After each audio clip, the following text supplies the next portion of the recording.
Hello, I'm Lydia Syson, the author of A World Between Us.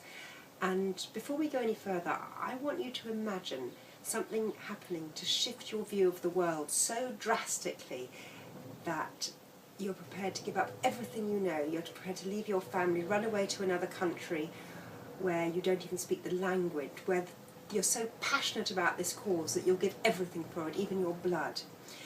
Now, this is what happened in 1936 when the Spanish Civil War broke out, and thousands of people, some as young as 16, came from all over the world to help the cause of the government in Spain, because they saw the world about to be engulfed by fascism and Nazism, and their governments were standing by and seemed to be doing absolutely nothing about it, and they just felt it was really up to them and they had to act. This is something I thought a lot about. This is the setting of A World Between Us, and when I was writing it, I couldn't help wondering all the time, what would I have done in those situations? What would I have done if I'd been alive then? I became completely swept up in the stories of the people who went, which I've woven into this book. The main characters, Felix and George and Nat, they're all completely invented, but there are quite a few real people flitting around in the background. It was a truly extraordinary time. Even though it was so tragic, a lot of the people came back and said it was the best time of their lives, ironically. And I would really love you to read and review this book, because not least I'd love to know what you think and what you thought about it. I feel it might be a book that overturns your expectations, that changes your view on things.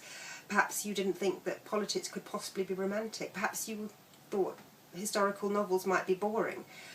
Or maybe the opposite. Maybe you're fed up with people saying that teenagers today don't know anything about the world and they're not interested in this and blah blah blah.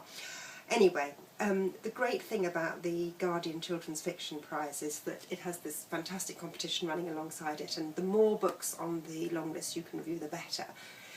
So I'm not really here just to say read this, review this one, read this one. I know there's some really fantastic books, the best I've read all year actually on this list.